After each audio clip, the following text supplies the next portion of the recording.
سمجھ سکتے.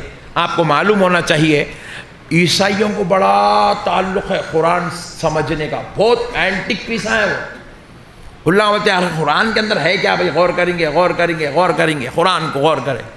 سرکار امام غزالی رحمۃ اللہ علیہ کا دور تھا، امام غزالی کا دور تھا. قرآن کی ایک آیت کو یہودی ریسرچ کر رہا، ایک ایک آیت پہ ریسرچ کر رہا، ایک ایک آیت پہ ریسرچ کر رہا. تو یاسین شریف کی ایک آیت پہ آ کے رک گیا، کل فی فلک یسبحون. یہ آیت پہ آ کے یہودی رک گیا. اس نے کہا کہ بھئی یہ اس کے اندر ستاروں کی گردش کا ذکر تو ہے، لیکن اللہ تبارک و تعالیٰ نے جب ستاروں کی اس طرف سے اس گردش کا ذکر کیا تو پھر ہماری سائنس یہ بتاتی ہے کہ بھی یہ ستارے پلٹ کر بھی آتے ہیں. زمین گول گھوم رہی ہے، یہ ستارے پلٹ کر آتے ہیں. آسمان، سورج زمین کے ارد گرد گھوم رہا ہے، چاند زمین کے ارد گرد گھوم رہا ہے. اس کا ذکر قرآن میں ایک طرف جانے کا ذکر تو ہے، آنے کا ذکر نہیں ہے. جب امام غزالی رحمۃ اللہ علیہ کے پاس یہ مسئلہ لے کر آیا تو امام غزالی رحمۃ اللہ علیہ مسکرا کے بولے کہ میاں تم غیر مسلم ہو اور اتنا ریسرچ کرتے ہو قرآن میں، اتنی تحقیق کرتے ہو. کل فی فلک یسبحون، تم اس آیت پہ آ کر رک گئے ہو کہ اس کے اندر گردش میں ادھر سے ادھر جانے کا ذکر ہے، ادھر سے ادھر آنے کا ذکر نہیں ہے. تمہاری تحقیق پر مجھے تعجب ہو رہا ہے کہ آج مسلمان اتنی تحقیق نہیں کر رہا ہے، تم یہودی ہو کر قرآن پہ اتنی تحقیق کر رہے ہو. لیکن ہاں، اس کو سمجھنے کے لیے بھی اللہ تبارک و تعالیٰ سب کو توفیق نہیں دیتا. اللہ جن کو منتخب کر لیتا ہے انہی کو قرآن سمجھنے کا موقع عنایت فرماتا ہے.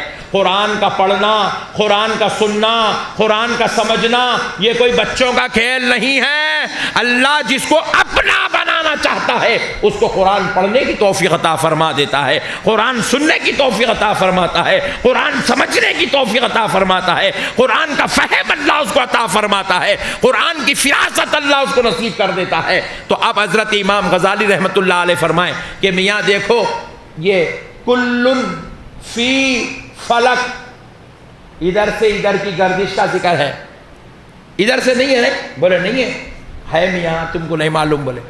بولے کہاں ہے حضرت بتاؤ. یہ کل فی فلک یہ ہے نہیں، اس کو الٹا پڑھو. بولے اس کو الٹا پڑھو. بولے تو وہ شخص بڑے تعجب میں پڑ گیا. کلن میں پہلا لفظ کیا ہے؟ کلن ہے. ادھر سے اگر جا رہے ہیں تو پہلا لفظ کیا ہے؟ کلن، کاف لام، کاف لام.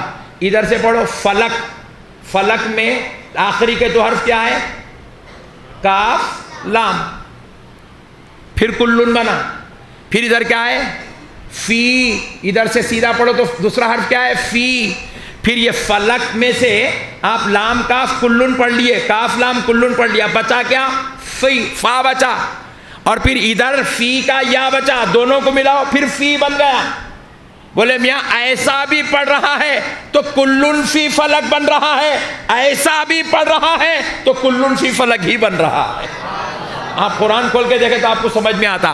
ایسا پڑھے تو کاف لام فا یا فا لام کاف کلن فی فلک ہے.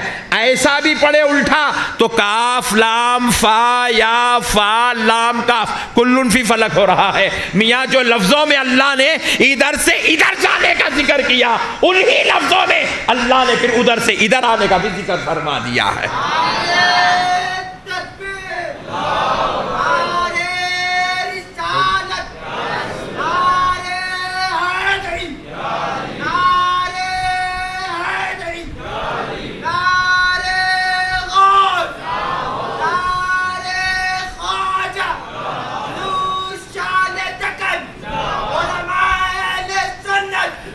پیارے دوستو، قرآن پاک معجزہ ہے. آج تک کوئی آدمی کتنا بھی بڑا سائنٹسٹ ہو، کتنا بھی بڑا عظمت والا ہو، قرآن کی عظمت کو جھٹلا نہیں سکا.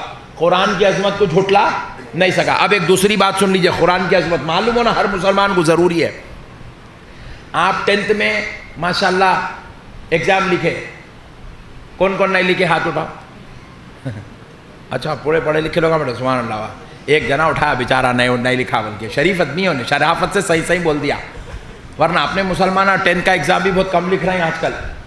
10th میں پڑھ لیے بھی تو مسلمانوں کے غرور آ جا رہا, میں 10th پاس ہوں, میں ایسا بول رہا جیسا کہ انہیں PhD کر لیا جیسا بول رہا 10th پاس ہوں میں. 10th پڑھے تو کچھ بھی نہیں ہوتا, آلو بیچنا پڑتا, آلو. ہاں 10th پاس ہے تو آلو بیچنا پڑتا. انٹر ہے تو تھوڑا ہوٹل تک جا سکتے, ڈگری کرے تو جاب کر سکتے, اور آگے کچھ بھی اسپیشلائز کورس کرے تو جورو بچوں کو پال سکتے. سبحان اللہ بولا. معلوم رہنا ضروری ہے نا. اپنے پاس پٹھے 10th پڑھ لیے تو سمجھ رہے ہیں 8 بہت بڑا تیر مار لیا میں, ختم, خواجہ پاشا بن گیا میں, سمجھ رہا ہوں بہت بڑا تیر مار لیا. اور اللہ معاف کرے پڑھ رہے ہیں بھی تو کتاباں پڑھ رہے ہیں, پڑھنا کم ہے, پٹھوں کا عاشقیاں زیادہ ہے, پوٹیوں کو چھیڑنا. اللہ معاف کرے, کیونکہ میں اسکول کا ڈائریکٹر ہوں, میرے کو معلوم ہے 4th کلاس کا بچہ لو لیٹر لکھ دیا بھائی. دیوانے کو لو کس کو بولتے نہیں معلوم, لو لیٹر لکھ دیا. اب آپ ہنس رہے ہیں, ہنسو. میں تعجب میں پڑھا, اس کو یہ کیسا معلوم ہوا. سبحان اللہ. اس کو کیسا معلوم ہوا بھائی, 4th کلاس کے بچے کو کیسا معلوم لو لیٹر لکھتے بول کے, کیسا معلوم بولو. اسپیلنگ سے کیسا معلوم. ارے انہیں گھر میں دیکھا جی, گھر میں دیکھ رہا ہوں, پھپھو لیٹر لکھ رہے ہیں, خالہ ماں لیٹر لکھ رہے ہیں, چاچا لیٹر لکھ رہے ہیں, ماموں لیٹر لکھ رہے ہیں. اس کے ہاتھ سے ماموں ایک بچی کا نے بھیجا ہے, میں بولا اوہ ماموں اپنے سے بھیجا ہے, اپن ڈائریکٹ کہیں کو نہیں دے سکتے. انہیں بھی شروع ہو گیا. چچا اپنے کو کبوتر بنا کے رکھے ہوئے ہیں, اپن جب لے کے جا کے دوسروں کی بچی کو دے سکتے تو اپنی کلاس میٹ کو اپن کہیں کو انہیں بھی دینا شروع کر دیا. ایسا ہے وہ قصہ. گھر کا جو تربیت جو ماحول رہتا نا وہ بچوں کے اندر پایا جاتا. باپ سگریٹ پیا تو بیٹا آٹومیٹیکلی اسموکر بن جاتا. اس کو سکھانے کی ضرورت نہیں ہے, کیونکہ بڑے لوگوں کا ایک محاورہ ہے, مگرمچھ کے بچوں کو تیرنا نہیں سکھایا جاتا. سبحان اللہ, سبحان اللہ جی. مگرمچھ کے بچوں کو تیرنا, تو سگریٹ پینے والے کے بچوں کو سگریٹ پینا نہیں سکھایا جاتا. انہیں پیدا ہوئے آنکھ کھولے سے ابو کو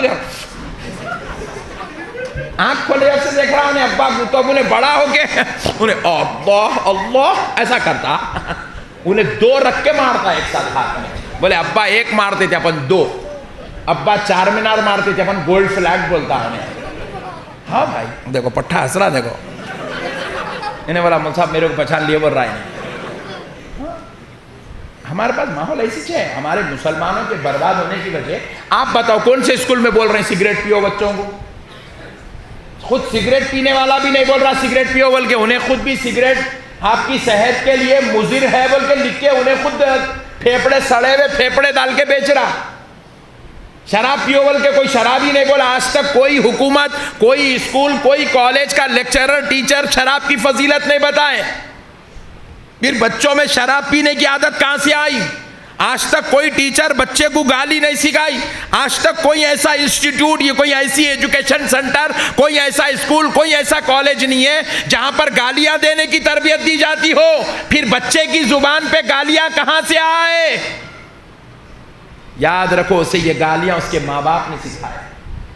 اس کو سگریٹ پینا اس کے باپ دادا نے سکھایا. اس کو یہ لو لیٹرز دینا اس کے چچا, اس کے ماموں, اس کے بڑے بھائی نے سکھایا. اس کے ساتھ اس کو یہ گناہ کرنا, بدکاری کرنا اس کے اپنے گھر والوں نے سکھایا.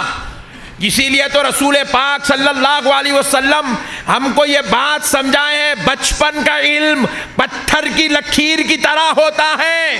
رسول اللہ نے ہمیں یہ سکھایا کہ تم بچپن میں بچوں کے سامنے ایسی حرکت مت کرو جو ان کو برباد کرنے والی ہو, جو ان کو تباہ کرنے والی ہو, جو ان کو ہلاک کرنے والی ہو. جب تم کسی کو ایک گالی دیتے ہو تمہارا بچہ بدلے میں 10 گالیاں دیتا ہے. جب تم کوئی ایک بری حرکت اپنے بچوں کے سامنے کرتے ہو تمہارا بچہ مکمل طور پہ برا ہو جاتا ہے. جب تم کوئی گندی ادائیں اپنے بچوں کے سامنے کرتے ہو وہ مکمل طور پر گندا ہو جاتا ہے. جب تم کوئی بےہودہ حرکت, گندی باتیں, غلیظ نادانیاں اپنے بچوں کے سامنے کرتے ہو تو تمہاری اولاد مکمل طور پہ تباہ, تو مکمل طور پہ برباد, مکمل طور پہ جو ہے ناکارہ ہو جاتی ہے. خدا را اے مسلمانوں, رسول اللہ نے فرمایا بچپن کا علم پتھر کی لکیر کی طرح ہوتا ہے.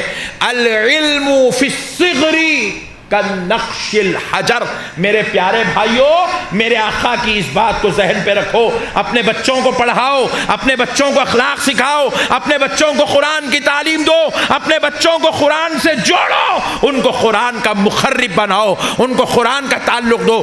رسول اللہ صلی اللہ علیہ وسلم نے فرمایا ادبوا اولادکم علی ثلاث خصال. تم اپنی اولاد کے اندر 3 چیزوں کا ادب ان کی خصلتوں میں داخل کر دو, ان کی فطرتوں میں داخل کر دو, ان کی طبیعتوں میں داخل کر دو, ان کی مزاج میں داخل کر دو.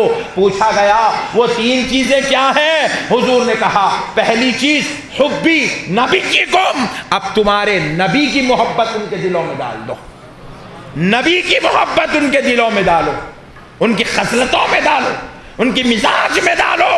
وہ اٹھتے بیٹھتے یا رسول اللہ کہنے والے بن جائیں, وہ چلتے پھرتے یا نبی سلام علیکہ پڑھنے والے بن جائیں, وہ آتے جاتے یا رسول اللہ کی صدائیں لگانے والے بن جائے, ان کا اوڑھنا بچھونا درود پاک کے ساتھ ہونے لگ جائے. تم ان کو نبی کی محبت سکھاؤ. پھر اس کے بعد حضور نے دوسری بات کہی وَبِي حبی نبیکم وحبی اہل بیت اطہار. ان کو اہل بیت اطہار کی محبت سکھاؤ, نبی کے خاندان والوں کی محبت سکھاؤ, تاکہ ان کو پتہ چلے امام حسین نے کس طرح اپنے ماں باپ کا ادب کیا تھا.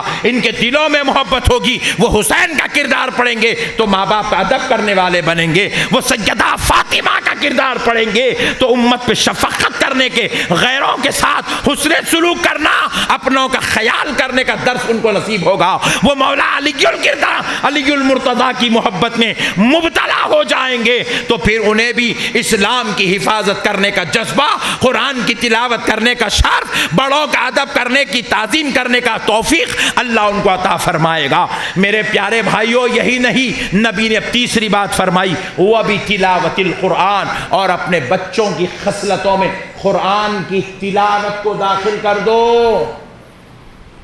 اٹھتے بیٹھتے چلتے پھرتے ان کو قرآن سے جوڑ کے رکھو, قرآن کا علم ہو تو ان کو